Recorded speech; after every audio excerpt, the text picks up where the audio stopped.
Oh, in the Jessup, podcast. did you end up in the pit someplace? We must No, have been waiting I for held you. my position down front while you three went off on the Baja 5000 You and your you know 3 hour memory rewind. We had guys, to he's You know how right much because fun it is Jessup when you don't know never anybody on there? he never goes on rants he ever. he never derails the show. You know Never. what, Mason? I hope you like editing. I'm going to do everything in my power to just ruin this now. That's a weekly occurrence.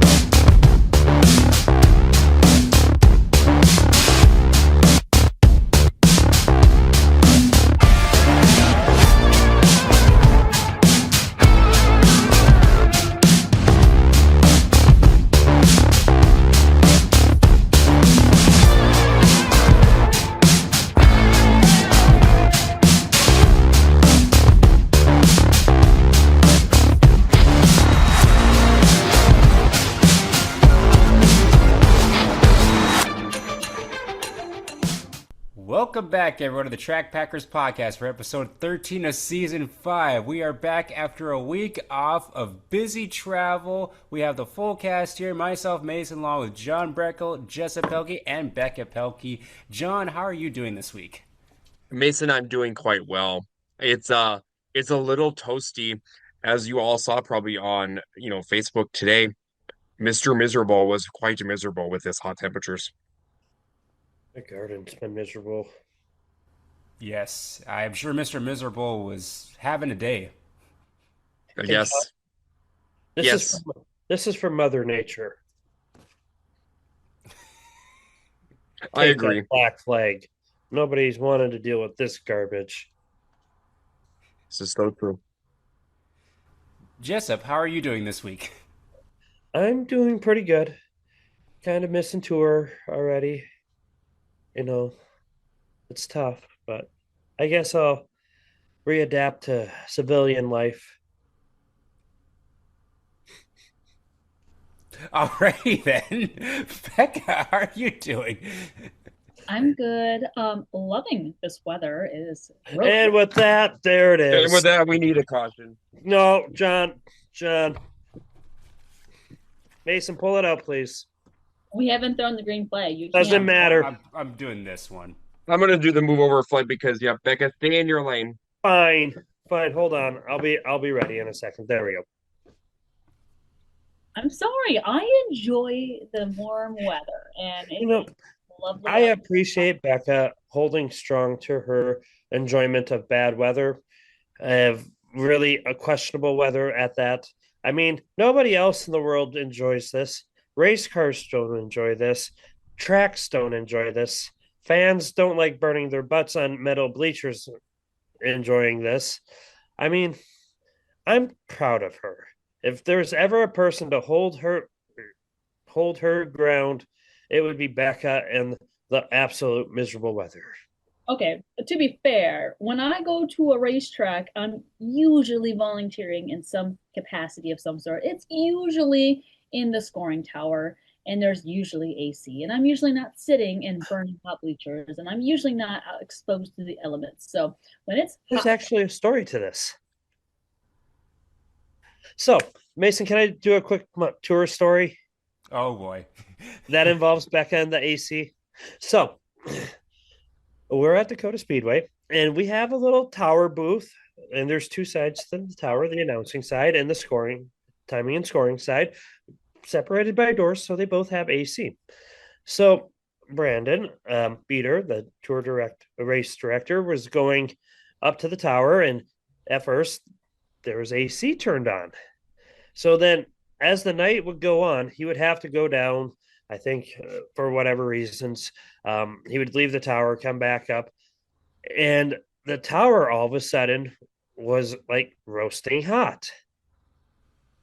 So he would go in and have to turn the AC back on, and Then he'd go again, leave the tower, and come back up, and the AC's off again. So, at the end of the night, we're all gathered around talking about how the night went, and Brandon brings up the AC in the tower, and Becca goes like, "Well, somebody had to turn it off. It was way too cold in there." Oh my goodness. I The only turned it only off once. person who was cold, the only person that was cold was Becca. AC and Darcy were also cold. I only turned it off once. When he would leave, I usually left with him, and when he came back, he usually beat me to the tower. So, anyways, he had to go over to the announcing side of the tower for a bit to cool back down before going back into the roasting sauna. Thank you, Mason. You may continue. Actually, Becca, you can continue with how you were doing. well, Becca has a mouthful right now. So, Mason, how have you been? Oh, hey, hold your horses. I was not done yet. I am great. Enjoying the weather. Missing tour. Tour is my favorite week of the whole summer. It goes by quicker and quicker each year. This year, Jessup has mentioned it as well, not on this podcast just yet, but this is probably one of my favorite tours so far. It seemed very well organized, prepared, and oh, that's not rain, that's our sprinkler. Okay, anyways, very little drama, and that was really nice. So it was just really hardcore racing. There really wasn't a whole lot of drama that carried over to after the races or into the next race at all. But just really good, exciting, hard nosed, clean racing. And yeah, I can't believe tour's over already. And it's back to reality. Going to work today was rather hard after staying up late and sleeping in a little bit. And yeah, to go back to a routine was kind of hard. And first day back at the gym in a while, and didn't go so well. But I went, so that's You a get win. to go to the gym? I go to the gym every day on my lunch break. You get to do things? You get to go to the splash park. I didn't get to go to the gym. I'd rather go to the splash I park. wanted to go to the gym. This seems unfair, Oh Mason. my gosh, I need one more thing. I need one more thing before I go to the next segment. Hang on. I was gonna ask too, is Gordy inside? I bet that was Gordy. $20 says it's Gordy. I literally just saw him on the screen like 10 minutes ago, but we should probably check to make sure, considering last Hold episode on, I'll be back. that was kind of an issue. Well, while they're dealing with whatever, I'm doing pretty well. I had a nice trip over to. That's Corey. You just went across the screen. That was perfect. Oh, yes. I just got back from a long trip over to Wisconsin, and so nice to get back home after a couple of days, even though that's one of my favorite weekends of the year, too. Kind of like Becca just had her favorite week of the year. Going over to Wisconsin for some dirt track racing for a few days is one of my favorite weeks of the year. So nice to be back. July's not slowing down anytime soon for me, so it's on to another week. But we want to thank all of you watchers and listeners of the Track Packers podcast. We greatly appreciate the support near and far. Got a couple of shout outs. One to Raceland Rudlin, one of our local legend drivers in the area. We actually shared on the podcast page, I believe she's now become a great friend to young Miss Riley, and so that's great to see that young connection. And also one of our loyal listeners over the last few years, Tucker Quinn, who I saw over at Rice Lake Speedway on Saturday in a very Jessup-approved looking ride. I really should have taken a picture. If I can find one, I will share it on here because it's a beauty. So thank you, Tucker, for supporting us on the podcast. Why don't we get things started? That is the wrong flag. Ha! Sorry. Oh. Yeah, Good job, we'll get Mason. things started with who or what we are repping and officially start episode 13. We'll get Jessup in line here, but we'll start with John. Who or what are you repping? Well, Mason, tonight it was time to start going through the winnings. Oh, God. This is going to be a 26-part series, ladies and gentlemen. It might be. It definitely might be. So, the first shirt I decided to wear here tonight, I was like, I gotta wear one that's colorful. So, I am in a Spencer Hughes 11. Interesting. Yes. Do you want to see the back? The back is really nice. Far too Now, bright to look up for since John. this is a stash that you got at the World of Outlaws show, I'm guessing you got this maybe at the Race Ranch trailer? I did. I did. It was on one of the clearance racks. I'm gonna have to check my scoring tower real quick. Mason, does the acquisition through purchase considered a winning? That it. Aren't they bankrupt? Going out of business? Potentially, hence why it was on clearance. I don't know. That's a really technical question. I guess that would have to go in for a review. It probably wouldn't be a caution for this episode, but that would probably be something that we'd have to consider for future reference. Definitely not a caution. No bias shown there. No. Nope. How dare you? How dare you try to throw a caution on me? So true. That's a cool shirt because I'm like, Spencer Hughes. I'm like, he wasn't up here at all. No, but it's a great shirt. That is a great shirt. Nicely done. Looking forward to seeing what other winnings you got over the next several weeks. Moving over to Jessup, who is on the outside front row today. What are you repping? Well, I just got off tour, so of course I have to wear tour stuff, and I'm rocking one of the very sharp Dakota Classic Modified Tour hats.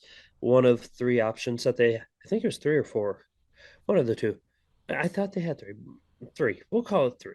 One of three options that they had. They had a very nice uh, dark blue with a leather look to it, a logo. And then they had this one. And then they had a tan, almost beige, a corduroy hat, which was kind of cool. I low key, I was like, oh, that's pretty neat. So, and then my other mod tour thing is my uh, official shirt that I got to being part of the mod tour. Um, really like it. It's super light. It honestly probably is my favorite shirt. It looks really good. You're very easy to be picked out across the track if you need to be out on the track helping with stuff, or if someone needs to ask you questions or has concerns. And also lightest shirt possible in of the whole weekend. So really liked it. Love it. It's and I will show you my koozie, which Sure. There you go. Oh, yeah, Good job, Jessup. I forgot they had koozies too. yes, very nice koozies. They keep your can and koozie hand quite cool. Quick shout out to Velocita, who made those shirts for the tour. They are very sharp, and I think Velocita would be willing to help out any racetrack if they were interested in doing official shirts for, again, any racetrack out there. Also, Dakota Classic Modified Tour is going to open up their online store. So if you couldn't make it to any of the tour stops, you can purchase hats, t-shirts, and they also have a larger availability of, like, maybe you want a hoodie, maybe you want a tank top. They'll have all of that online. That'll be, keep an eye out for that. That should be opening up within the next week or two, maybe three, whenever they can get time to get that all online. And then, yeah, fans can go online and order their Dakota Classic Modified Tour merchandise. It looks really nice this year, so be sure to check it out. I like the shirts this year a lot. Yeah, I actually did not get any swag from the mod tour itself, so I might take advantage of that online option. See, Mason, you could have asked me. I would have got you a shirt. I would have remembered to get you a shirt, and would have had you, delivered it to you the next time I saw you at a racetrack. Thank you, I appreciate that. For my gear this week, for the hat, I'm repping a guy that we'll probably talk a little bit about with the Dakota Classic Modified Tour stock cars, in particular for this gentleman, the 46 of Johnny Carter. The shirt is one of the new shirts I acquired during Tour Week. This is of Kentner Racing. They are a group of Canadian drivers out of Canada. Well, obviously Canada. Saskatchewan is what I meant to say. We have Ryan Kettner in the 66, and then Leah in the 6, and or sorry, I believe it's Faith in the 6, and Leah in the 16. And got the pink shirt because pink's my favorite color. And big congrats out to Faith Kettner. She got her first career IMSA Hobby Stock win this past weekend. So that was awesome to see her hold off some very solid competition, including Kyler Saturn and Diesel Reynolds. So congrats to Faith on the win, and thank you for the shirt as well. Happy to rep it. Which leads us to Becca, who is rocking a hoodie on a beautiful day like this. What are you repping? I would wear some of my new racing gear, but it's really freaking cold in our house. So, wearing hoodie so I don't freeze to death. Johnny Shots. And we might see an old photo of Johnny Shots in the hot sauce rewind coming up later. If I can find it. There's like he's mixed in within one of like 300 of old school photos from the Cosby Way. I am keeping warm, wrapped up in my brand new Gabe DeShaw t-shirt that I got on tour. It's very nice. I will wear it one day when it's not so freaking cold in our house. But it's right now it's keeping my legs cold or warm. Sorry, keeping warm because I am cold. So Jessup, we're already in the back. Jessup, I think there's no help. Yeah, but you see, John, this doesn't change the fact that a caution should be waived for the cautioned people. This is true. I mean, you are interrupting our podcast, you two, with your cautions. I mean, there's actually a couple instances I saw this weekend where a caution should have been thrown but wasn't. Anyways, that's good old-fashioned racing for you. Sometimes you win some, sometimes you lose some. Sometimes you're the bug, sometimes you're the window. Yeah, very much so. Well, that is who or what we are repping for this episode, and we will move, as Becca alluded to, into the Hot Sauce Hot Memory Rewind, giving a shout out to Isaac Sandro on the 12S. I'm saying modified. He did a few races over this last week. His week kind of started last Friday at the Fix It Ford Speedway. Got a 6th place finish. Made the A main up at Nodak Speedway for the first night of the Dakota Classic Modified Tour.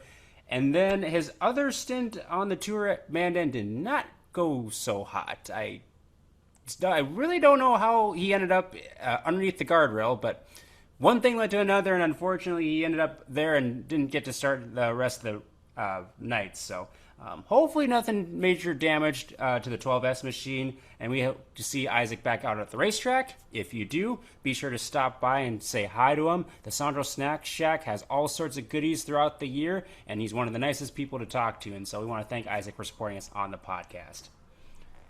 Now, Becca, you sound like you're taking the reins on the hot sauce segment this week. Go ahead and get things set up while I turn on my air conditioner because it is steamy in here. I never do this, but it is Hall of Fame week at Dakota Speedway, and we will be announcing our newest class of inductees into the Dakota Speedway Hall of Fame. So, for marketing this week, I have taken it upon myself to find really cool old school photos of Dakota Speedway. And so last night I was going through probably 300 plus photos of just old timey Dakota Speedway photos. And I was sharing some of them with John and Mason because they were still awake as watching the NASCAR races like I was.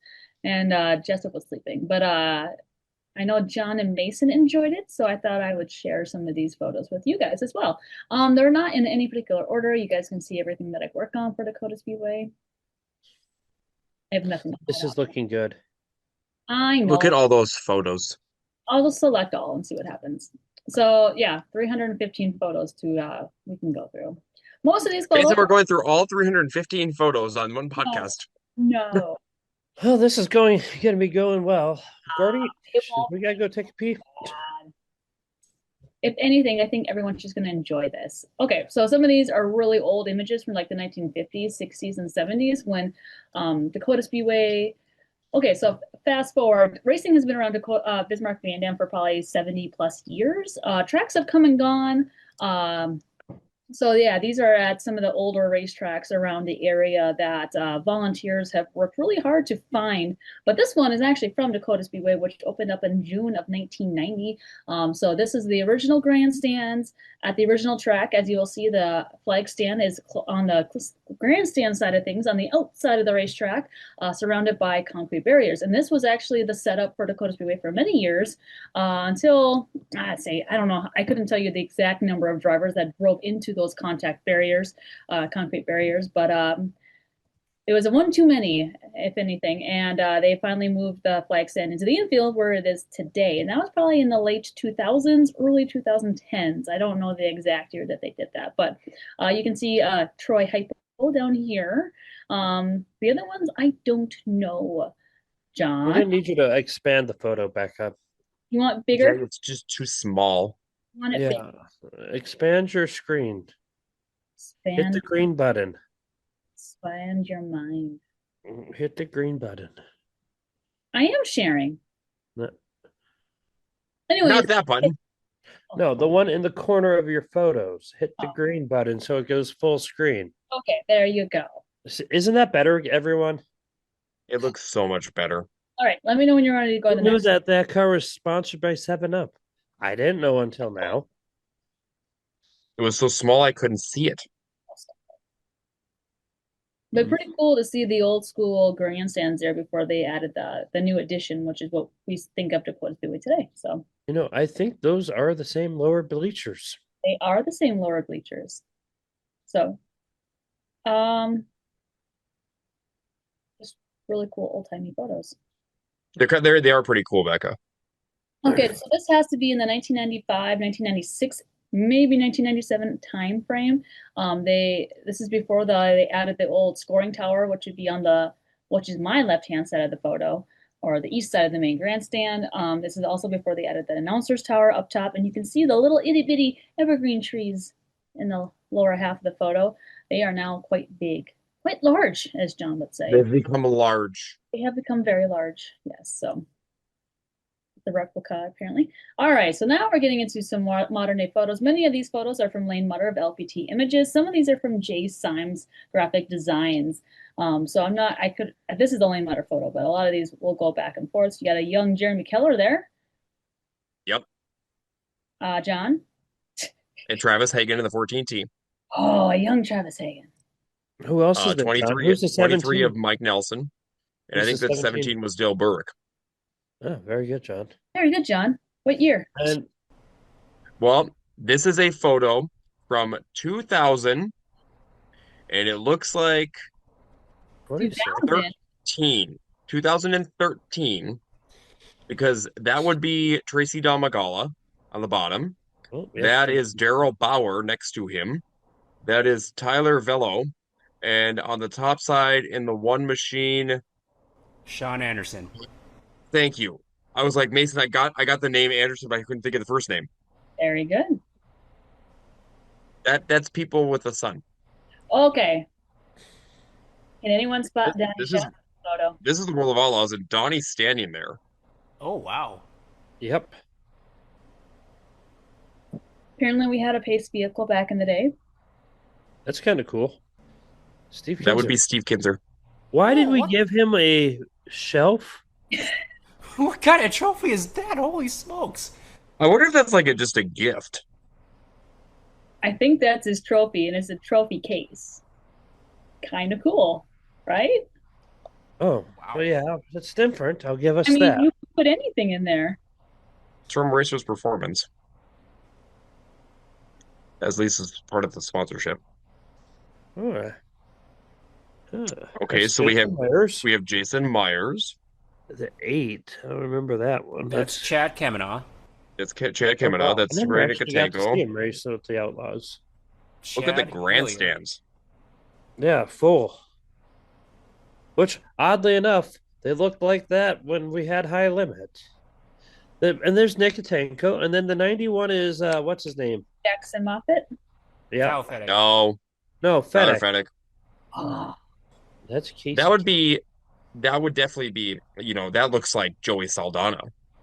in the Casey Kane ride. a young. That would be a Donovan Weist. with Russ John in the background with Mark Dahl. That would be a Tanner Dosh. Huh.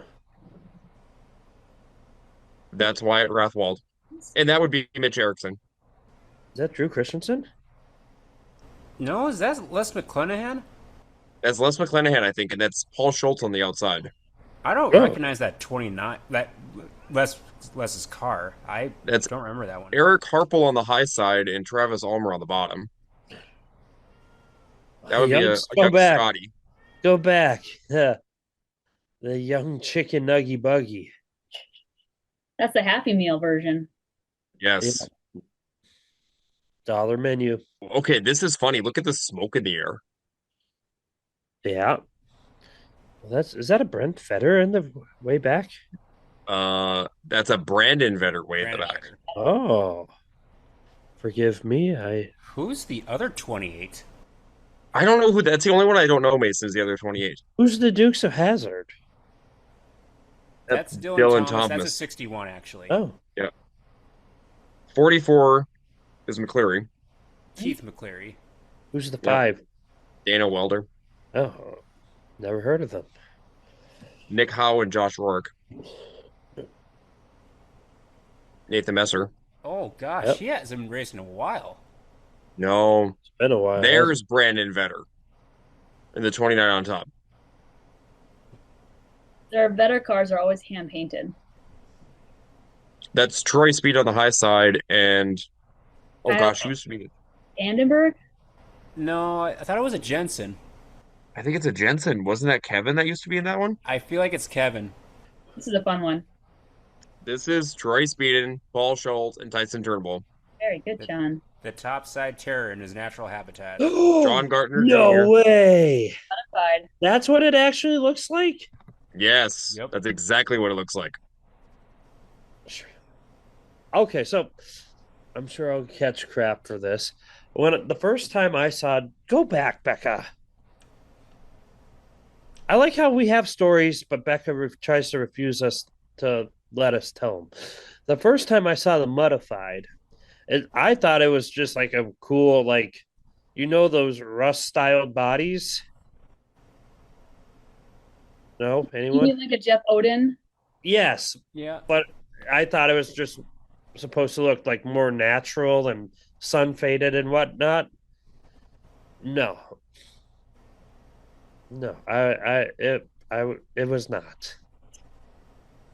It lost some of its luster. Oh no, I still think it looks cool as heck. I wish they'd put a clear coat over it, and I think it would be amazing. But no, Probably just has like 10 layers of dust on it. So Yeah. That's David that's Kunz the and Jared tornado. Thielen. That's Shane we Williams. had on that for a top. night, and then they got rid of it. Shane Williams, Kevin Or Jensen, tried to. and I don't know the 8. I don't know the 8 either. Gus shots. Jensen. No, that's Kevin Jensen. This is Lauren Anderson. Yep. He was a character. Oh yes. Ooh, Oh Brock my Beater. goodness. That's Rock Beater and Yeah. Aaron Osseth up top. Oh, This must have been the race that we allowed IMCA hobbyists to come race, and they This is whooped. probably a Governor's Cup. is that? Kelly Horner, Ooh. Mitch Johnson. Dave Turkowitz, Tim Perkins, Perkins? Mitch Johnson, Howie Schill. I forgot Tim raced a late model for a little bit. Oh, it's Hellman. Oh, wow. Kyle Vandenberg. Okay, that's who the 371 is. Yeah. But he had that and then he sold it Didn't Ivan Saylor race the 371 for a hot moment? a little bit. Troy Speed's on the outside.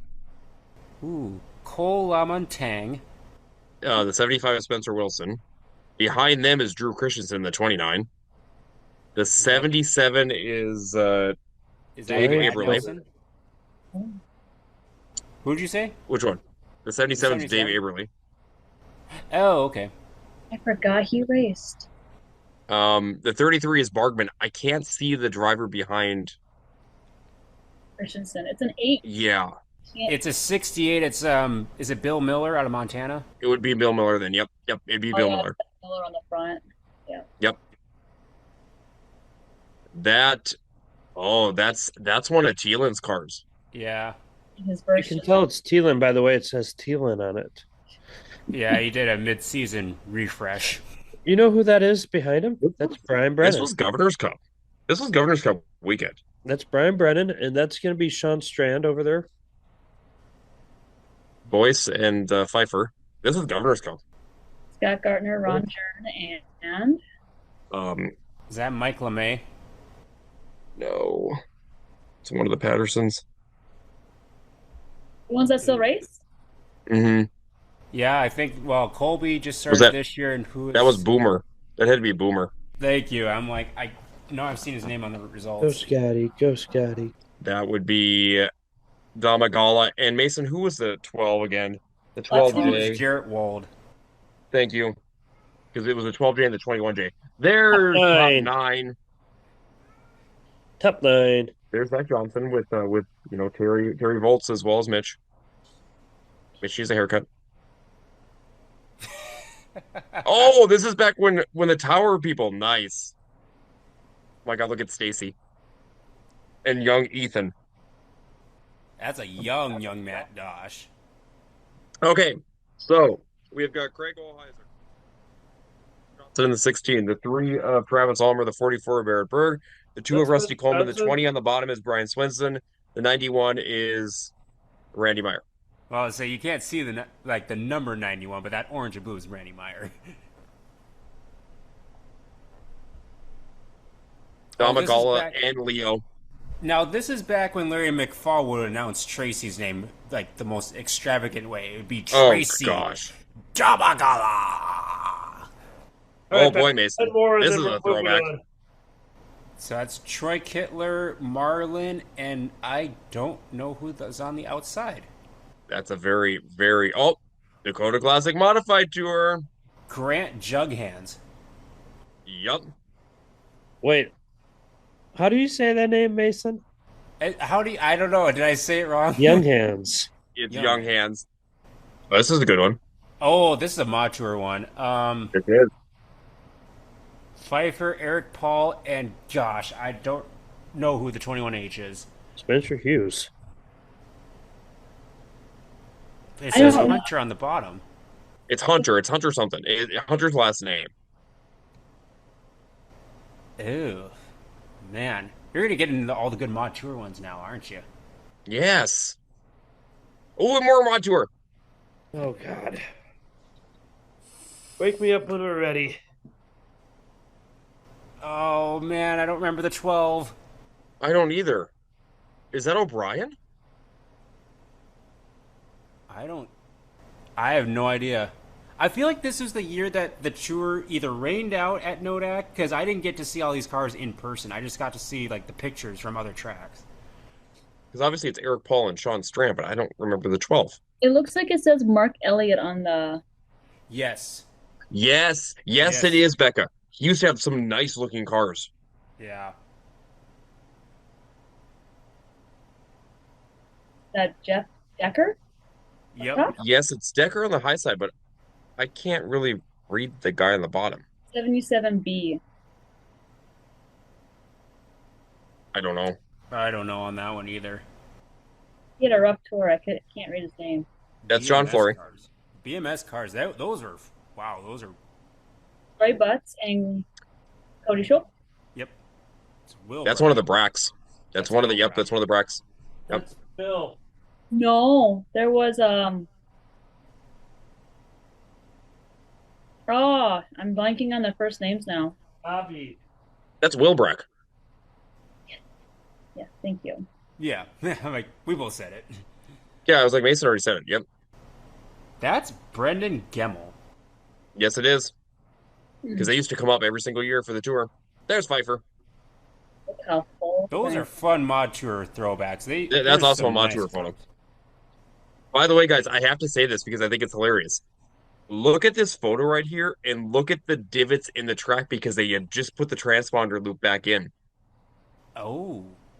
So we got Matt Brendel in the 35, Zach Frederick in the 5F, obviously Sean Volk, Matt Dosh in the 21, David Falkenstein. The 11D, I don't know which decker this is. If it's Jeff Yeah, or it's one of the deckers. But look at all the water on the bottom. There's Jeremy Keller's USMTS mod, Becca. Oh, That Dang. was the USMTS car that he ran. And then he also had a Wasota sticker on it because he ran with Wasota once in a while. I just Hot, discovered today that Mandan hosted USMTS races, and in my 20 years of volunteering out here, this is the first time I'm hearing of it. So very cool. hot take. These USMTS modifieds are ugly. Oh, they're very ugly. Very, very ugly. Oh, Oh, this is look at that. There was Luke Nelson and Barrett Berg. yeah. I actually miss Luke Nelson on the track. I used to love watching him. I A very young hate star. you. What kind of number is that? I don't know who that was. Brad Meidinger, Dave Roeder, and John Feist. Gosh, those are pretty looking cars. They are. That was 2005. That's my first Look year at of the young volunteering. Becca Red Eye. Jessup. Is she a redhead? Yes. Jessup, look at the photo. No. We had hard water on the farm, and it turned my blonde highlights red. Yep. Last one.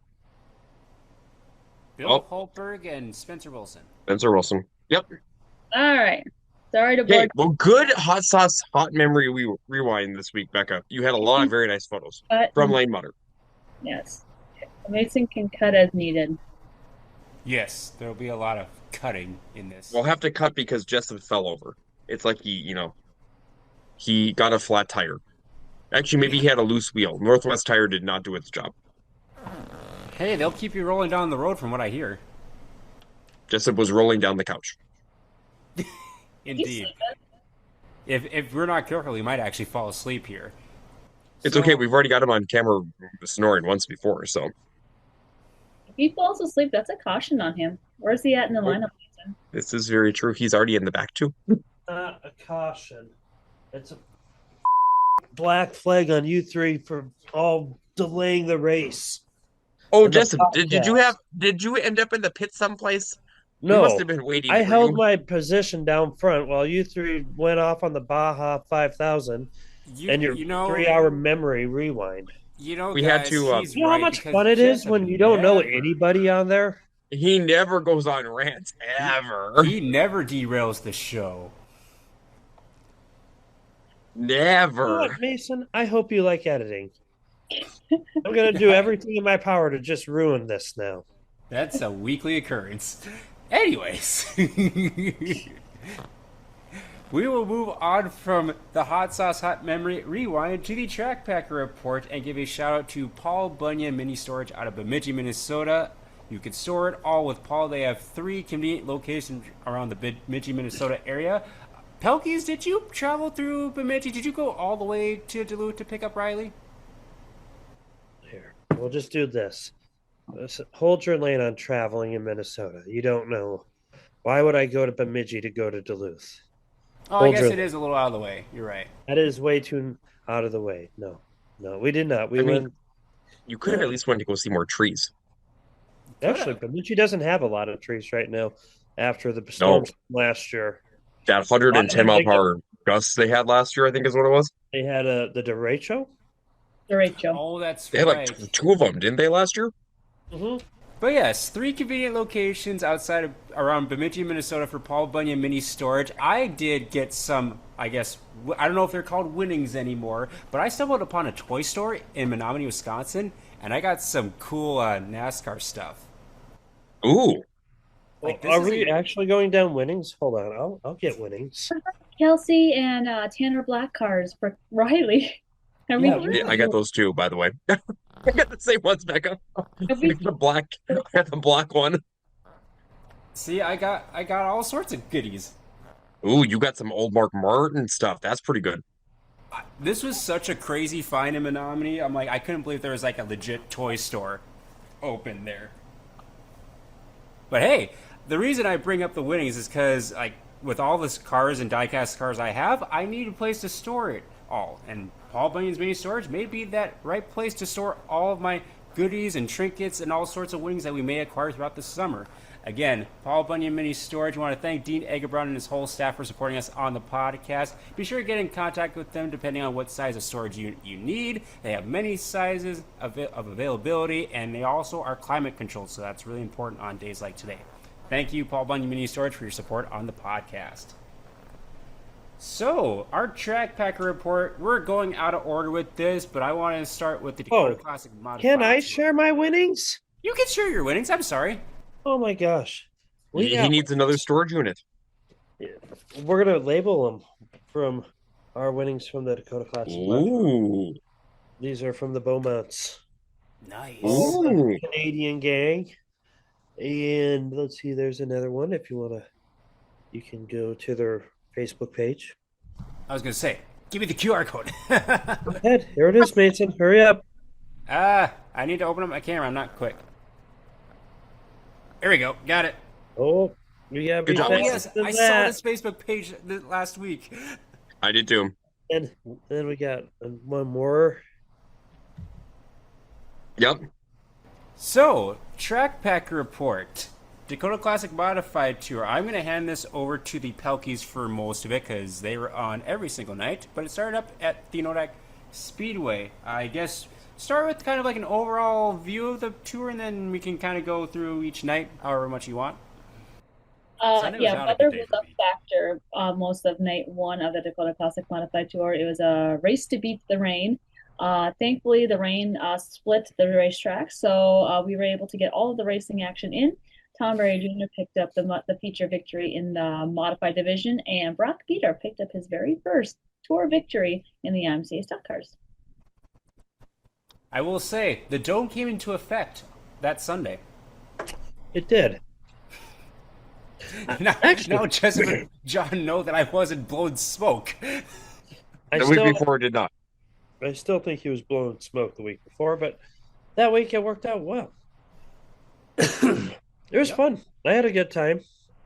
I ended up over in corner one with Wayne Johnson, and you can really tell his passion for the sport. It still radiates and off of him, and you can tell he really cares for the racing. So that was pretty cool.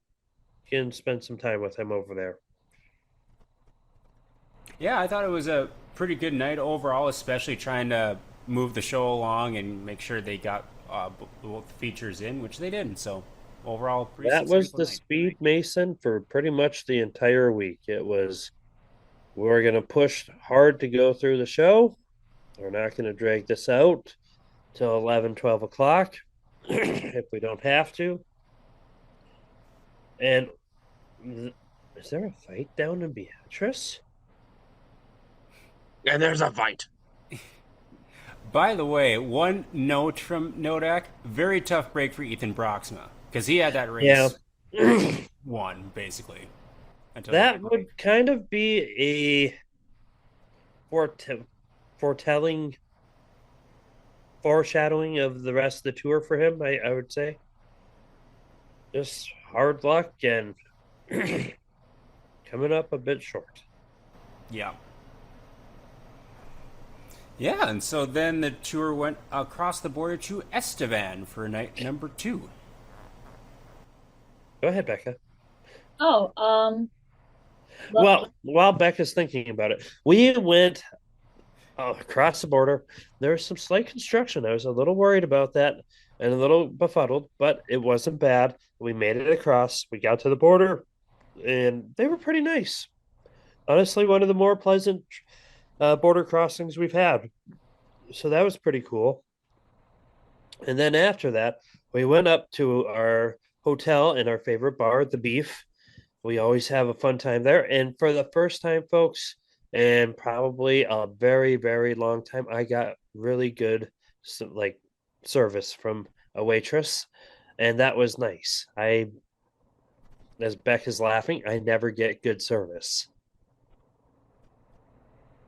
He's not joking. We go places all the time, and they comes out wrong, or they forget to put the order in, or they just forget us, or they're just in a bad mood, and then they take it out innocently on us. Or it just she was a top-notch lady, and she was super cool and super nice, and we had really good food.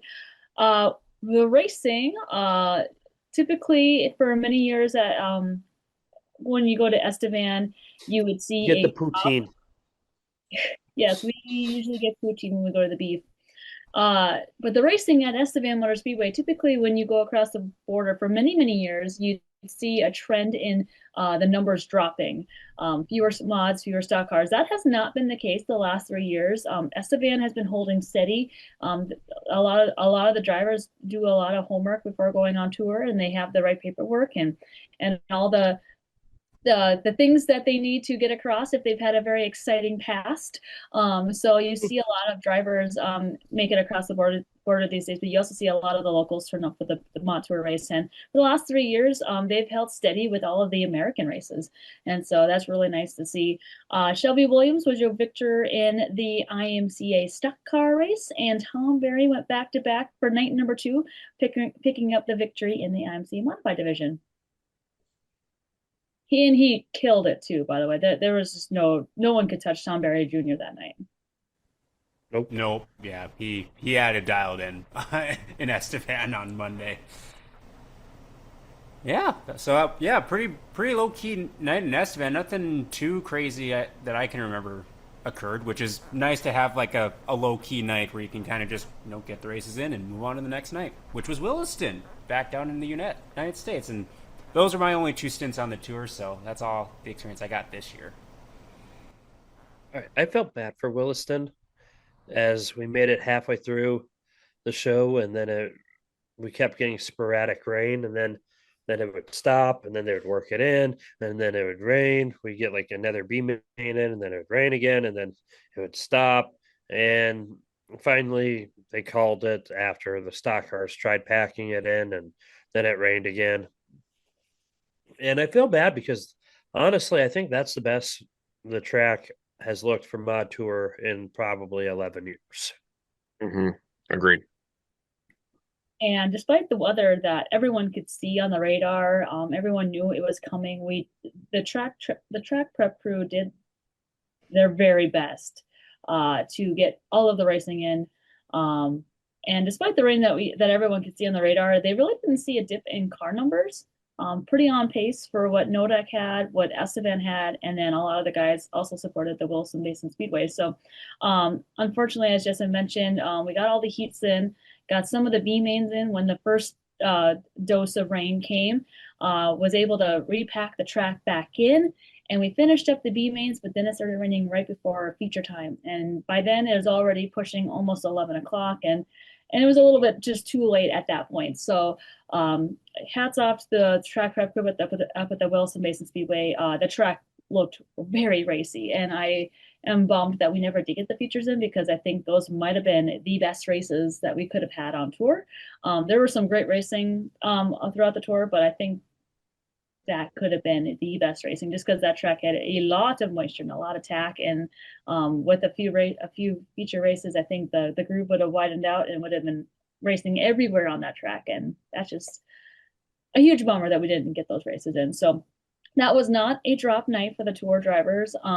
We did try to get as much of the racing program in as possible. So they ended up splitting the purse with all the drivers who made the feature. And they also gave them equal points, which was last place feature points, 17 points apiece. So everyone got points, everyone got paid. And then we moved on to night 4, which was supposed to be hosted by the Southwest Speedway. Unfortunately, when Williston was getting all that rain, so was Dickinson. And Dickinson just received way too much rain. It rained pretty much all day for them, and they just weren't able to make that happen. They're also in the middle of reconstruction. They're redoing the retaining wall, they're redoing the bleachers, and they're working on some different track prep improvements. So with all of just there was a big undertaking just to make this one race work. So because of all the rain and just they weren't quite race ready, they decided to cancel. No one's fault, and it was the right call because that would have been a huge mess to walk into Dickinson Southwest Speedway and trying to make that work. Yes, so Mandan picked up night 4 since Southwest Speedway could not race that night due to rain. unfortunately, it seems like we lost a few cars in the mods and stock cars. The car counts dropped a smidge for the doubleheader in Mandan. Yeah, I was Yes, wrong. go We ahead. actually had most cars on tour at the doubleheader in Mandan. Night one had 97. Night two had math 92. So fairly healthy car counts for the doubleheader in Mandan. But night one, you saw Cole Cerneski pick up his first tour victory in the IMCA stock cars. He did double duty the whole tour, ran very well in both the mod and stock car, but he found his very first tour victory in the stock car on night one in Mandan. And in the modifieds, shocker, Tom Berry Jr. won again. That was his third victory in a row. For in the modified for the Dakota Classic Modified Tour. So then rolling into night two of the Dakota Classic Modified Tour in Mandan, Tom Berry won again. So four in a row for him at this point.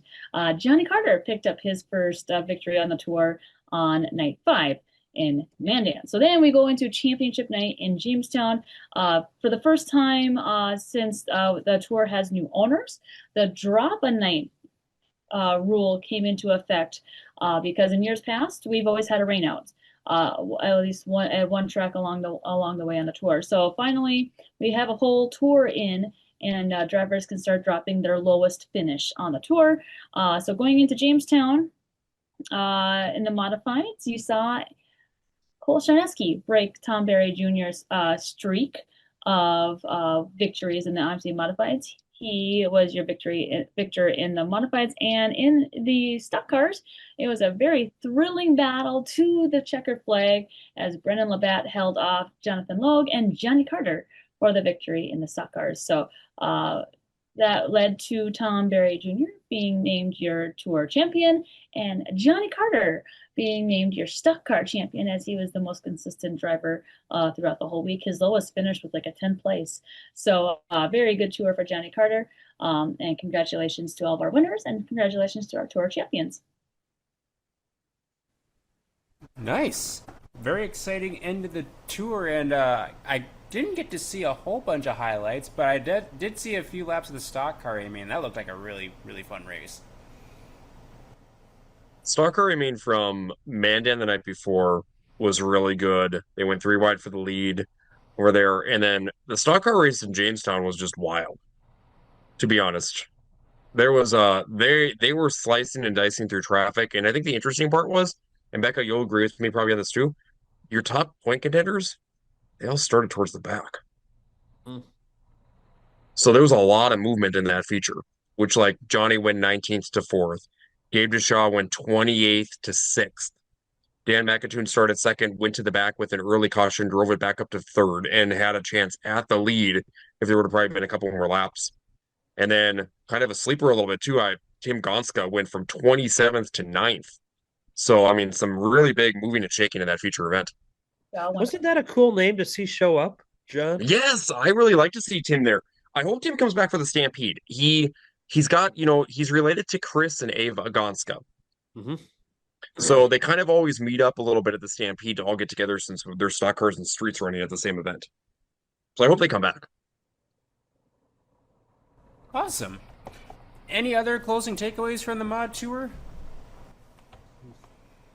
Well, guys, I know you guys had a great week on the mod tour. It was a lot of fun. Mason, you attended Nodak and Estevan. I was not able to make it to Nodak. I'm glad you guys did not see me last week Sunday. Let's just put it that way, because you wanted to see somebody miserable and a big bear. That was me last week Sunday. I was pissed that I was not in Nodak.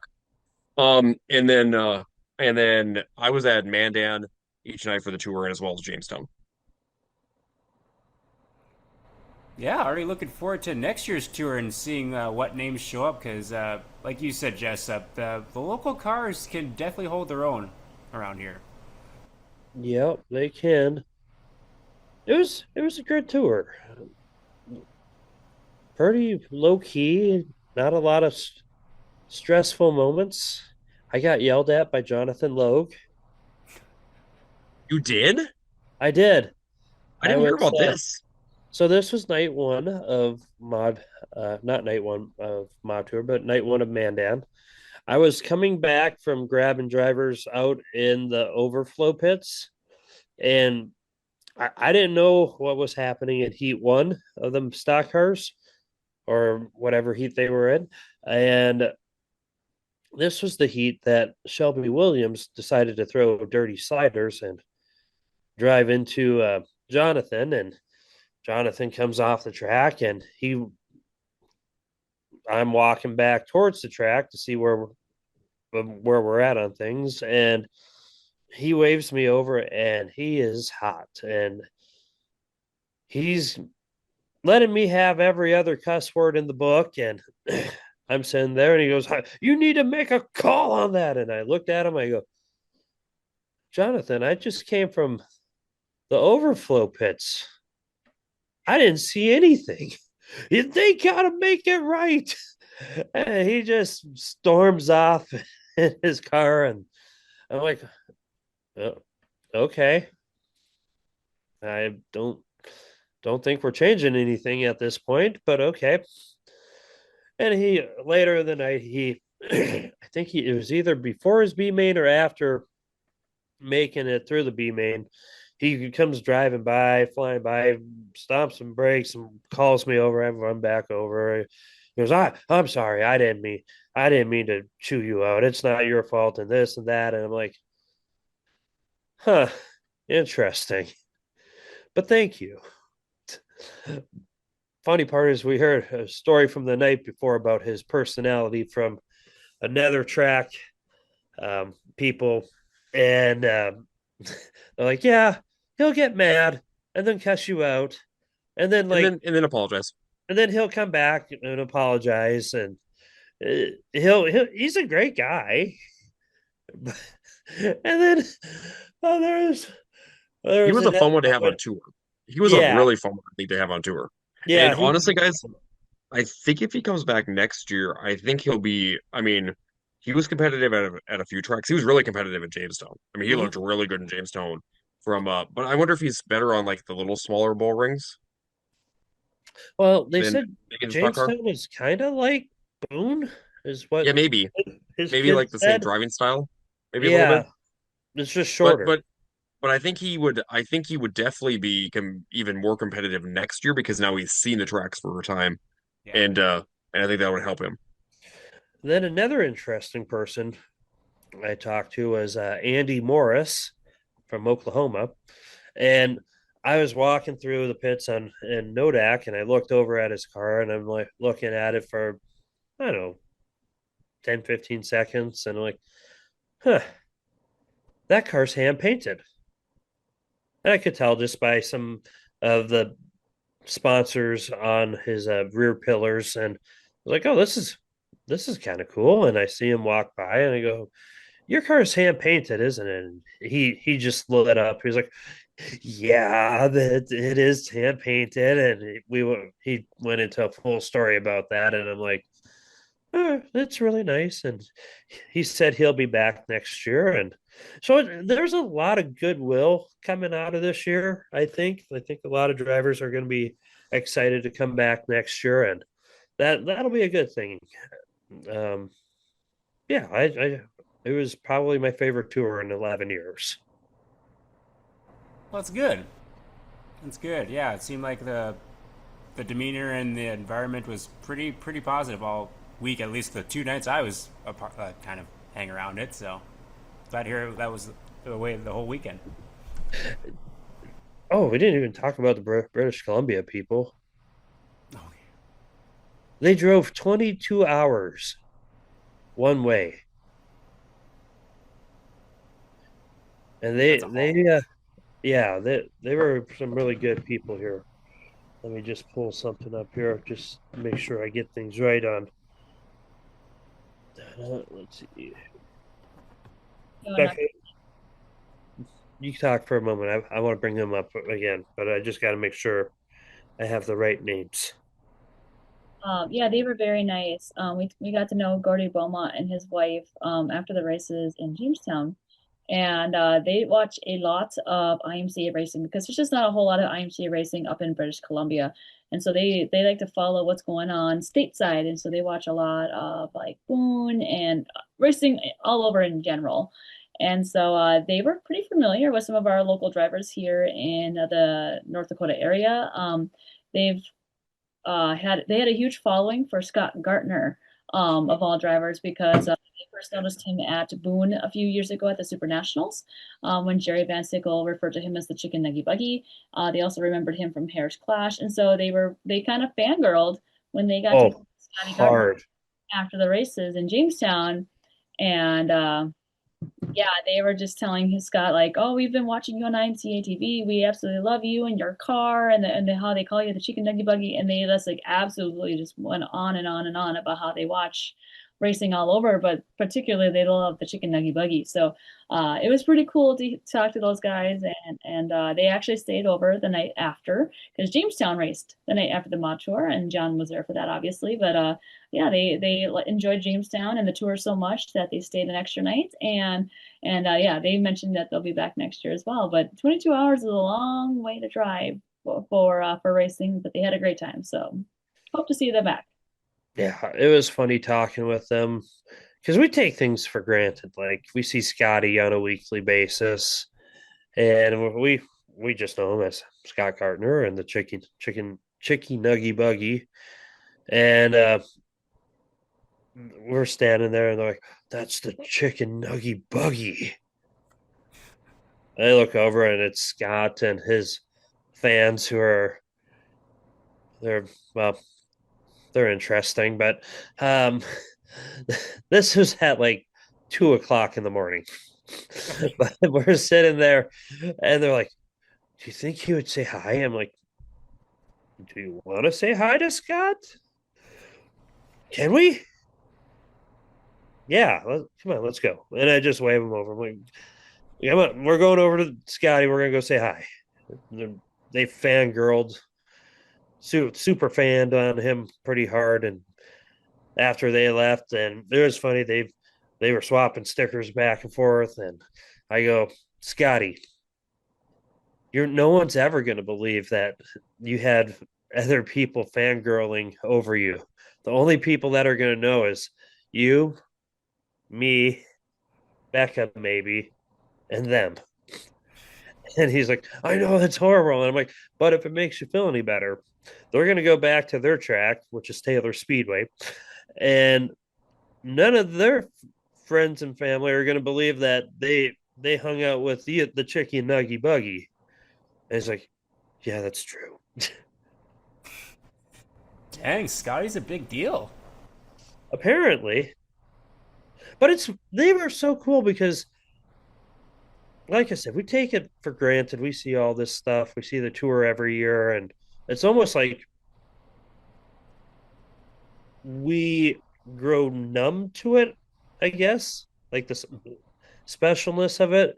And these people, it's a die-hard bucket list, die-hard race fans and racers came 22 hours to come participate in it, and they enjoyed the entire tour. And they had a tough tour too. I know Gordy had motor issues in Nodak, and then he broke something else along the way too. But yeah, it was really cool hanging out with him. Nice. Yeah, a lot of good stories from the tour this year. Great job to everyone involved, whether you helped for one night or all 5 or 6 nights, I guess, technically speaking. Already looking forward to next year for the 38th annual. Am I correct on that? That is correct, Mason. 38th annual. So that'll be coming up pretty quick again once next season rolls around. Nice. So that was the Dakota Classic Modified Tour. Because I don't want to lose Jessup and Becca. Are we okay if we kind of move to Yeah. potentially some wins of the week, so that way you can highlight a couple people that had a good week? I agree. Let's go white flag wins of the week. But we will give a white flag shot. Oh, that's a cool white flag, Becca. Oh, dang. White flag and giving a shout out to our good friend Brody Carlsrud, who was also on tour in the B1 IMCA stock car. Had an absolutely great week. I know he was ecstatic the first couple of nights I saw him, and I'm sure he's stoked with how the week went. I believe he ended up fifth in the tour points. Yep. But yes, Brody had a great week. Congratulations on a great week, Brody. You can follow his racing at B1 Brody Carlsrud Racing on Facebook, and hopefully you'll get a good episode going with the real deal with B1 here pretty soon, because I'm sure he'll have a lot of good stuff from the tour. And so, thank you, Brody, for your support on the podcast. All right, wins of the week.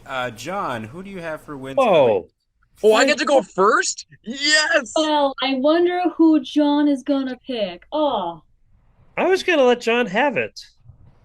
Well, my first win of the week, Mason, is going to go to the brand new stock car champion, Mr. Johnny Carter, who had a very nice week over at the Dakota Class Modified Tour. It's nice to see Johnny on the whole entire tour because Johnny's run here or there before, right? A little bit with the tour events after going to an IMC stock car. And if you think about it, the first two events that he ran with the stock car on tour, he won in Jamestown, unfortunately was disqualified, rule infraction, right?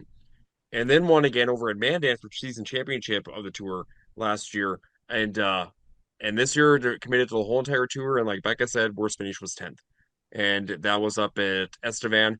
It's kind of interesting to watch Johnny because the first couple of tracks he was not really familiar with because he doesn't run them very regularly. And then he got to his kind of home base tracks towards the end of the tour and definitely put on a show at those two. So congratulations to Johnny. Great week over there in that 46 machine. I'm shocked you picked him. I know you guys were surprised that I took Johnny. I mean, you guys are just probably shocked. So, okay, I'm gonna go a little bit away from the tour now. Um, I have to give a big congratulations over to Shane Zabrowski. Shane has had a lot of wins in his great racing career, but the Tardium Memorial Race was this past weekend over at Hibbing. They had 82 super stocks. 82 super stocks. We haven't seen numbers like that in years from a super stock division, maybe even in a regular division up here, just running for a special up in, Wissota country. And he picked up a big win. It was the largest payout in the Wissota super stocks. And he was pretty good within that feature event. So congratulations over there to Mr. Shane Zabrowski. And then I'm going to go back to another driver that had a pretty decent tour. I'm going back to the tour. Stuck around an extra night, and that's the dark horse Travis Hagen. Travis wasn't able to run the whole tour last year because of his health issues. He picked up 100 wins already this year so far within or over in his career within the IMC modified division. Eclipsed that mark this year, and he's still picking up wins. But definitely with the health battles, it's a little bit more strenuous on Travis than what it's been maybe in years past. So it was nice to see Travis had a very good tour. Had a couple of events that kind of were his downfall, especially Mandan on Wednesday. I talked to him actually about that after in Victory Lane on Saturday. He's like, yeah, if I could have that night back, that would probably be the biggest thing for the tour because he was running second when Chad Porter spun over in 3 and 4 and he got into him and just had a lot of damage and eventually cut down a tire. And that would have been probably a top 5 night for Travis for sure. So unfortunately for Travis, that kind of hurt his points situation. But he stuck around in Jamestown the next night. He worked his way from 11th to take the lead with about 8 to go, and that was a really good battle up front between him and John Nord. And a lot of fans were cheering in the grandstands for Travis that night, taking the lead and picking up another big win over in Jamestown. Excellent set of wins to start the week. Of course, you stole 1 to 1.5 of mine, but that's normal. Jessup, who are your wins of the week?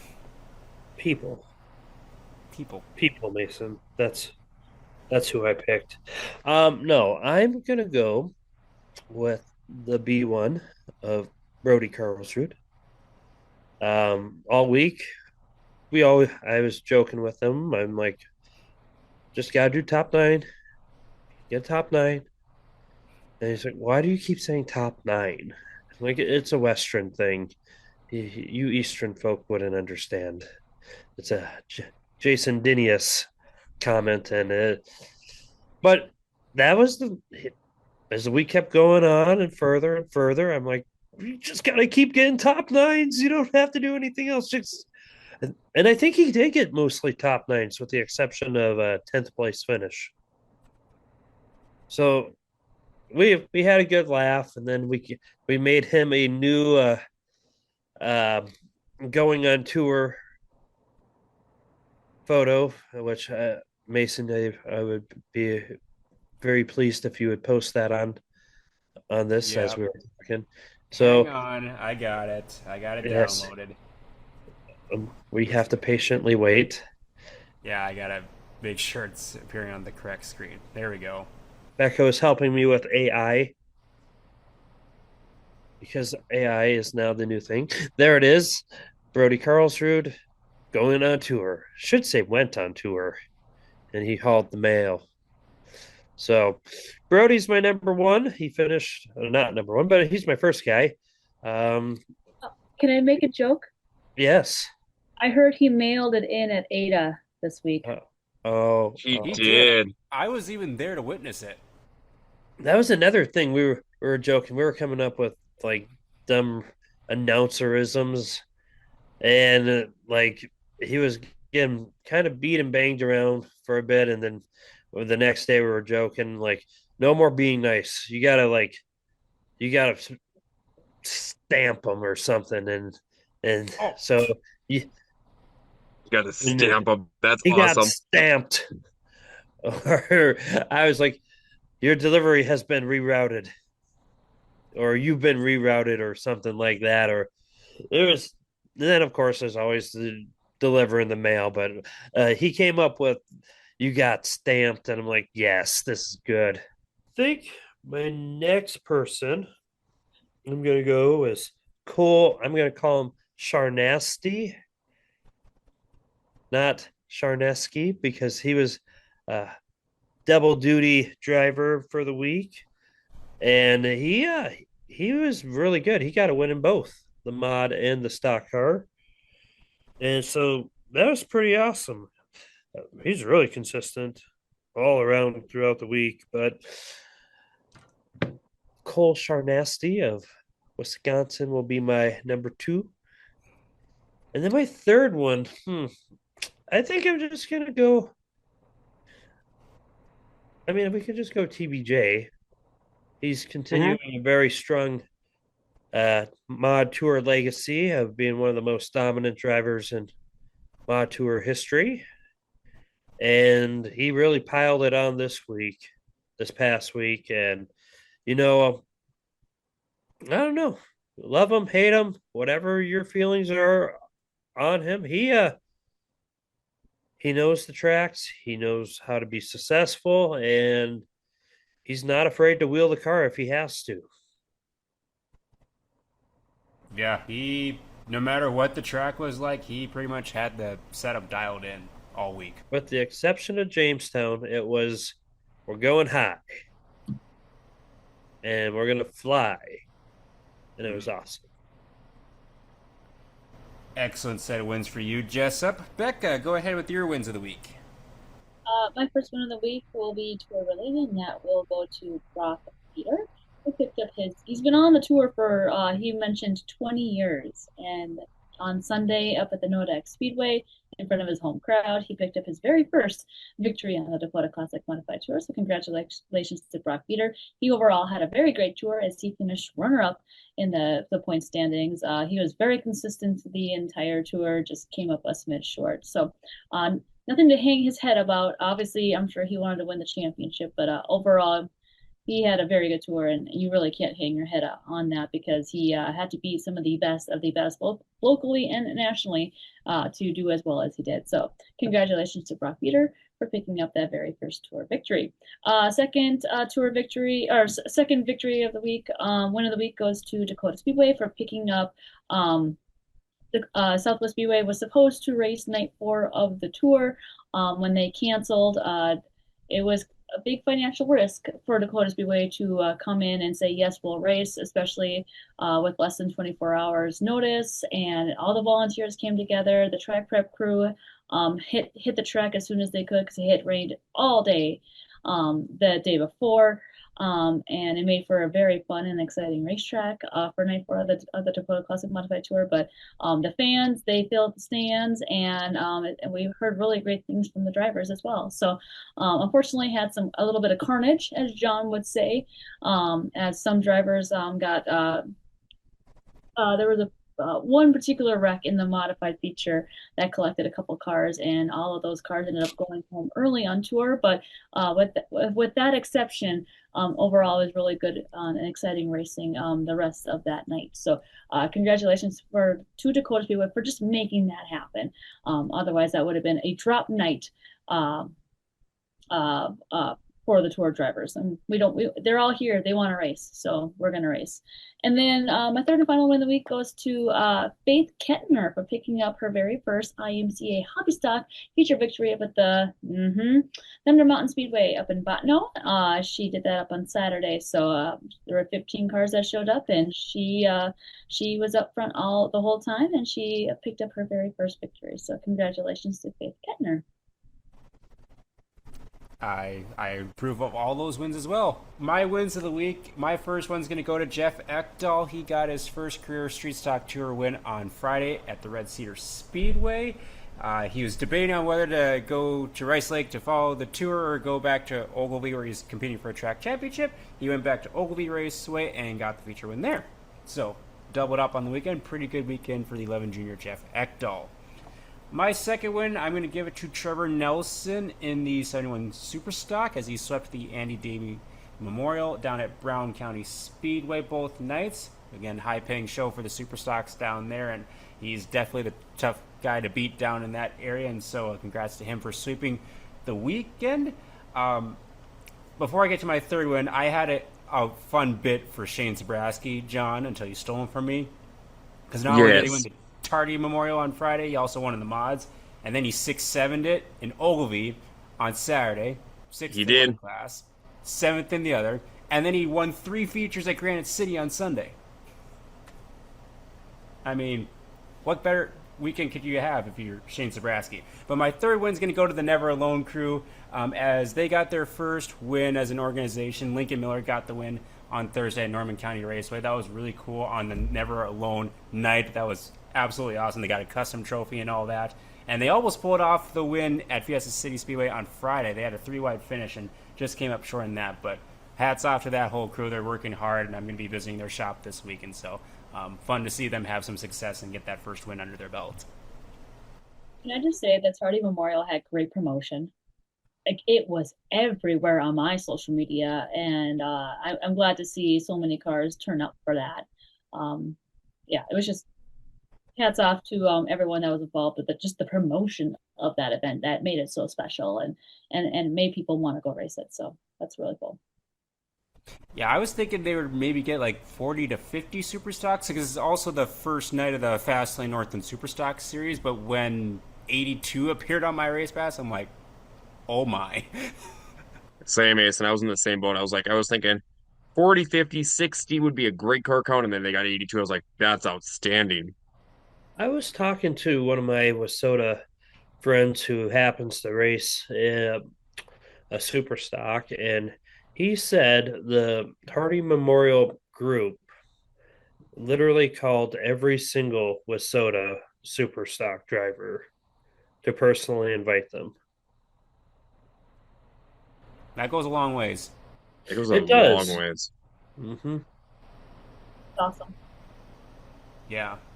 Well, it's kind of similar to I know Becky, you do this a lot with the Governor's Cup with Governor's Cup. late models and other classes, kind of getting as many people invited as possible, and then like it's shown the last couple of years at that race too, seeing the diverse field of cars there that show up. Before we potentially lose you, Becca, any last closing thoughts from you?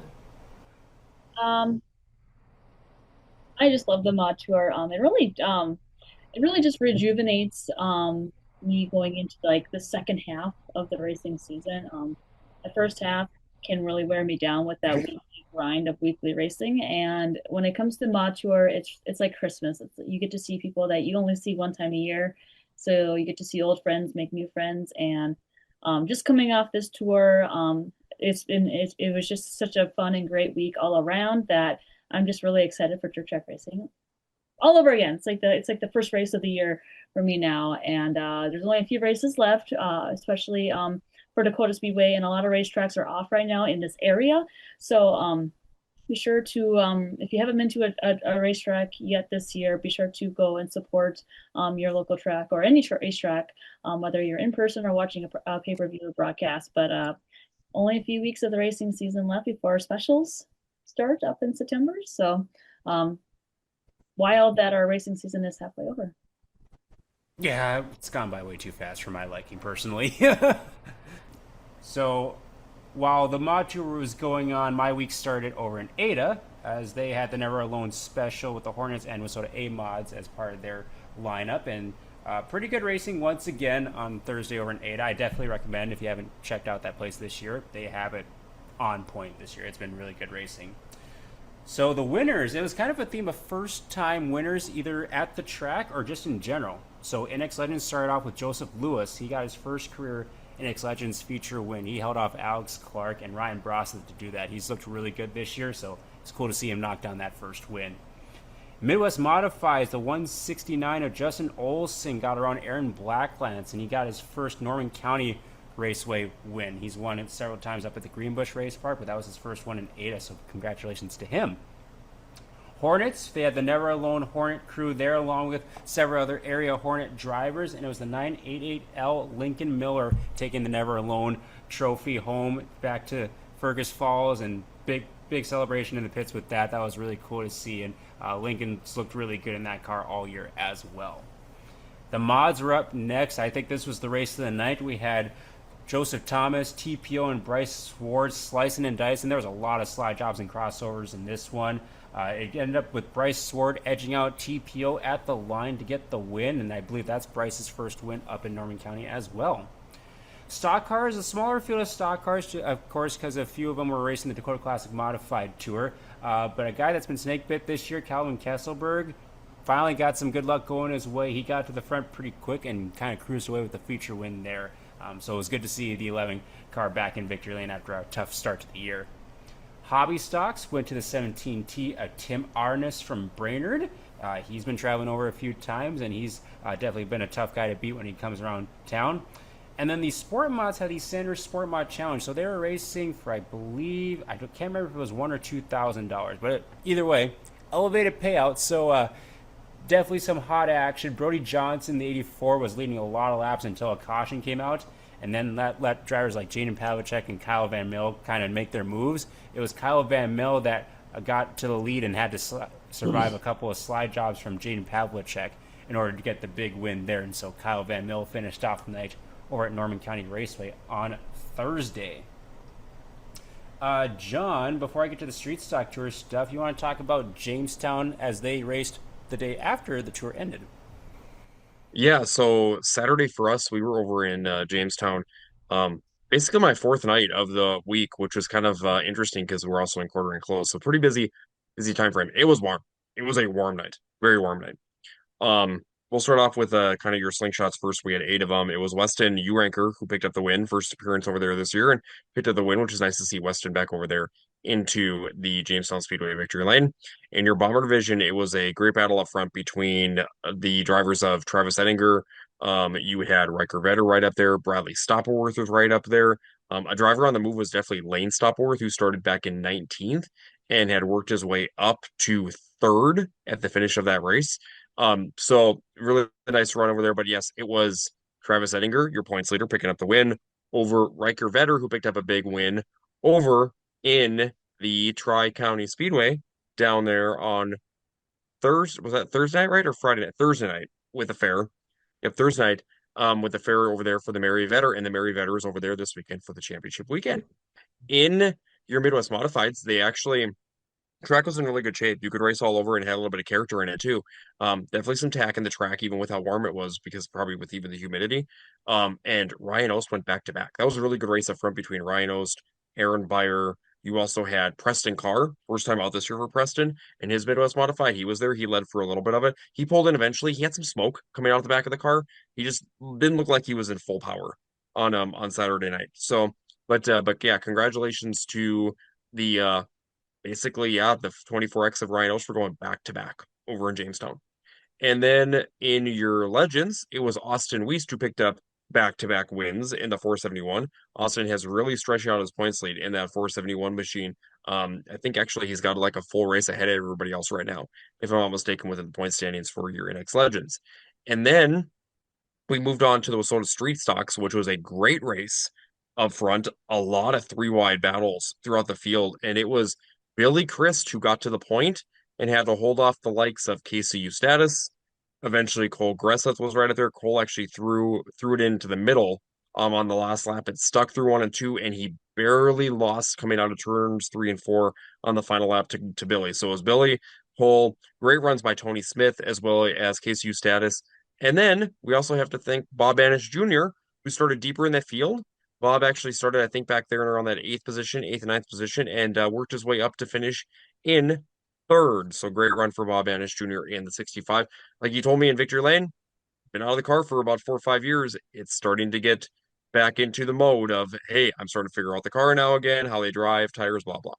Your modifieds, though, we had 16 modified drivers in attendance, and it was a great battle up front as John Nord had worked his way to the front early in that feature event. He had battled with his son, Zach, and then you had the likes of drivers such as Jacoby Trout, who's looked really good this year, as well as John Carell, and then the dark horse, Travis Hagan. Travis was running fifth when a caution came out with about 12 to go, 12, 13 to go. And on the restart, Travis went from fifth to second out of turn 2. So we got to run to the high side and just use the high side momentum. Got up there into second and eventually slowly reeled in John Nord and got the lead with about 8 to go. Nord got back to him. They were side by side with about 6 to go. And then Travis finally had stretched out by a couple car lengths as Nord tried to hold off Jacoby Trout and John Carell in the battle for second. But yeah, overall fun night in Jamestown. A lot of really good racing. Track had multiple grooves. They were all over it. Kind of just like the Mod Tour the night before. The Mod Tour the night before was really good in Jamestown too. Also, I want to say we did have a medical emergency in the tower because of the heat on Saturday. The good news is it was Stacy. Stacy, we've all known Stacy for many, many years. A valued member of our community within not just here within the states, within basically North Dakota, but throughout the racing community because Stacy's done a lot. And Stacy is okay. She had heat stroke. She had fluids pumped in her. She had to go to the ER. She also had basically some other stuff that they had dealt with medical wise. And she is home. She's doing well. And she expects to be back out of the racetrack again soon. Good news to hear out of Jamestown, and great that they had a couple good nights of racing. Yeah, so while the tour was finishing up in North Dakota, I went on the street stock tour over to Wisconsin, and it's one of my favorite weekends of the year. It's beautiful scenery over there. I enjoy the tracks over there because they're different, they're unique. They got red clay over it, specifically red cedar and Rice Lake, and the racing was pretty fun both nights. And it was warm. It was definitely warm. Not as warm as over in North Dakota, but it was definitely warm.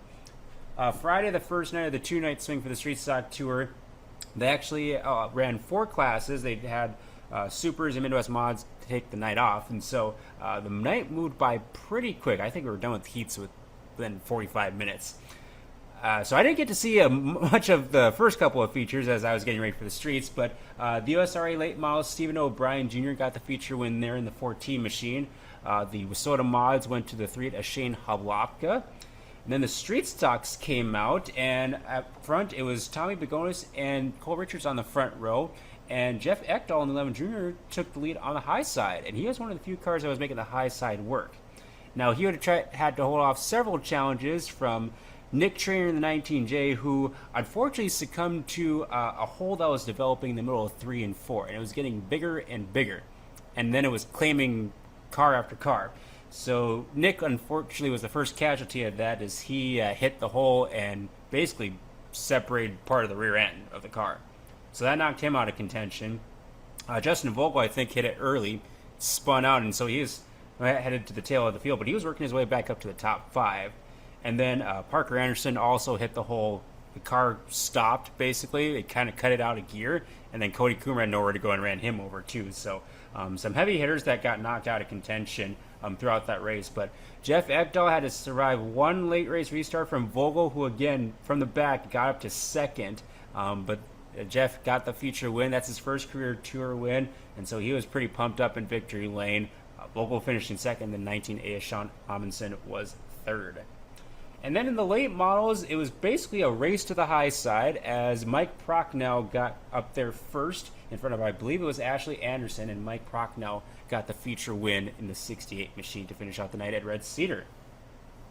Then the tour moved on to Rice Lake. There were 5 regular divisions were in action. Blake Adams in the 40D made easy work of the Midwest Modifieds through several restarts. Same is true with the Wissota Superstocks, the one of Ryan Olson. Mods went to the 57 of Mike Anderson this time.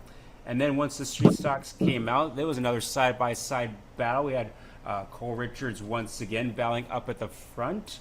We had Tommy Pagonis, Nick Trainer once again, several contenders up there. Cole Richards actually pulled away to about 2-second lead, and then a caution came out with about 7 laps to go. And then Nick Trainer was working the high side and made the move with 5 laps to go to take the lead in a 3-wide move with Cody Coomer as well. And so Nick Trainer ended up getting the feature win, and that made it 6 different winners in 6 events for the Street Stock Tour so far in 2026. So that's pretty cool. Kyle Dykoff made a late race surge to second, while Cole Richards settled for third. And then your pure stocks, which was kind of it was an interesting race. There was a lot of beating and banging, and resulted in one driver getting black flagged. So no shortage of action in the pure stocks. When the dust settled, the 38 of Simon Wallstrom, who's the dominant guy who had to start in the back, got to the front, and he picked up his, I believe it was like 5th or 6th feature win in that division. So that was the night over at Rice Lake. And then I'll just quickly go through the results of Granite City, as it was Meet the Drivers Night. So, of course, I got a whole bunch of winnings, Jessup. I legit got winnings. Lots of goodies. Lots of hero cards. It was great. They had a lot of classes running. Street Stocks went to the 76 of Braden Fleck, his first win at Granite City Motor Park. The Midwest Mods went to the 11 of Landon Rant. Late models, the first person to cross the line was Blake Bolins, but unfortunately was not wearing gloves during the feature race. And so, yes, the black flag, as he unfortunately got disqualified for that. So that handed the win to Shane Sabraski in the 7A. Shane just lucking into another race. Just, I can't believe the dude's luck. Mod 4s went to the 5H of Dustin Holtquist in a caution-free affair. The Wissota Modifieds, 7A. Shane Sabraski got himself another one, another lucky win. Hornets went to the 40 of William Lang. Super Stocks, again, Shane Sabraski, just trying to hog all the wins in one night. Tripled up, went 3 for 3. And then the Crown Vics went to the 12 of Wayne Nelson. And what I say was warm on Friday and Saturday, Sunday was very warm at Granite City. Thankfully, there was a breeze with the 90-degree weather. And James in the water truck sprayed the fans in the stands multiple times to keep everyone cool. And so it ended up being a pretty good night of racing. Like, the track was pretty slick to start with the heat races, but come feature time, the sun went down. That track actually had multiple grooves and was really racing. So that was the weekend of racing. A lot of stuff going on. So why don't we talk about what's upcoming next, Jessup? Do you have the Dakota Dirt site ready to go with what's upcoming next? No.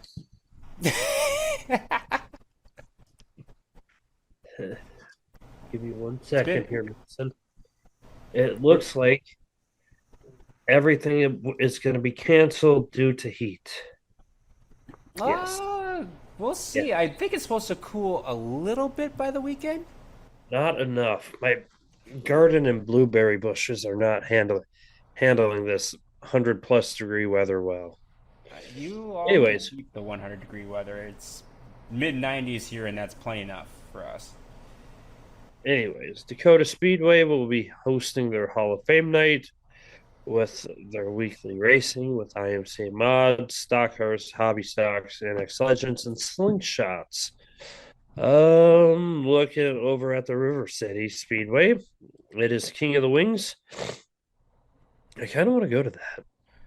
NOSA versus MSTS 410 sprints, Lightning sprints, Western Renegade, Wingless sprints, and 305 sprints. Moving over to the Jamestown Speedway, you'll have Kids Night. Didn't they just have Kids Night? No, that was last week, Jessup. Um, this week's the championship of the Mary Vetter. Oh wow, that must have changed. All right. I was gonna say that as well. And they will have all their weekly classes, including the bombers, the slingshots, the Wasota B mods, Wasota street stocks, and IMCA modifieds and NX legends. Anyways, looking over at Devil's Lake, they will be having the non-wing sprints, the Wasota mid mods, Wasota streets, and their pure stock division. And finally, over on Sunday at the McLean County Speedway, it's Kids Night. Stock cars, sport mods, hobby stocks, sport compacts, and NX Legends. That is what is on tap for this week for us in our general area. Yeah, this North Dakota's got a quieter weekend, of course, with a lot of tracks have taken some time off after the mod tour specifically. Outside the state of North Dakota, Thursday is kind of an interesting night. Challenge Series is over in Ashland, Wisconsin. The USMTS is making a swing through the region with Casino Speedway on Thursday. Norman County has the King of the Wings with the MSTS and NOSA sprint cars, so that should be a good night for sprint car fans, and they will also have the Race Saver sprint cars along with NX Legends. KRA Speedway is hosting the first of the two-night swing for the Street Stock Tour this weekend, and Victory Lane Speedway is also running on Thursday.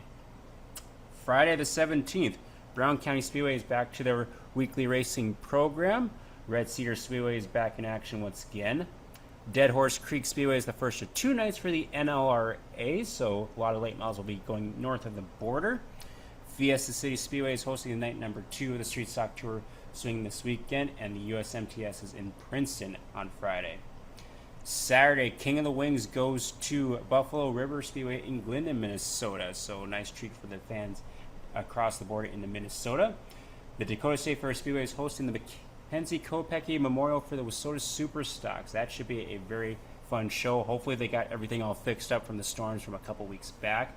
Had a lot of damage down there, so hopefully everything's all set to go down there.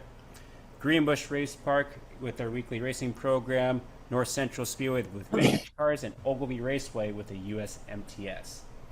And then Sunday, to finish out the weekend, Bemidji Speedway hosting their Meet the Drivers Night, rescheduled Meet the Drivers Night, Casino Speedway weekly racing show, Granite City Motor Park with the USMTS to finish out their swing. So some special races taking place outside the state of North Dakota, and so hopefully the weather cools down so that way we can all enjoy the time at the track a little bit easier than we have the last couple of days. With that, any closing thoughts before we sign off for episode 13?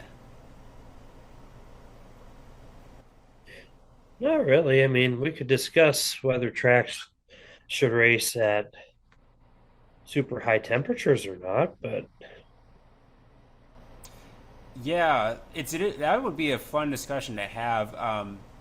It's tough because like some of these races, like when you get like a touring series coming in and for like the one and only time, that makes it a little bit tougher to be like, when you're going to get these out of towners back again and kind of weigh the pros and cons of that. And so I know some like a couple tracks this weekend canceled because of high temperatures.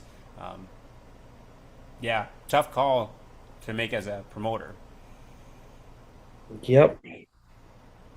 Like to kind of put a bow on this, Granite City was while it was warm, there was a nice breeze, so that helped, and it didn't feel awful, but definitely not ideal. I will say that, and I was actually surprised at the turnout of both fans and cars because I think they had like 90 cars there. Yep. So I was actually very surprised at the turnout on a hot day. Anything else? Any other notes or tidbits? just be sure to get out there eventually and pack the track. But Yep. also, if you go out to a track when it's warm, just keep yourself hydrated and watch yourself. So if you don't feel right, be sure you let somebody know or start doing the necessary precautions to get yourself back to 100%. Well said, John. Yep. Well, that'll do it for episode 13 of season 5 for the Track Packers. As always, be sure to like, share, and comment, and let us know where you're tuning in from. Thank you to our sponsors, Paul Bunyan Mini Storage, The Real Deal with B1 Brody Carlsrud, and Isaac Hot Sauce Sandro. Speaking of hot sauce, it's hot out there. Stay healthy and hydrated, like John said, and we will see you out there packing the track.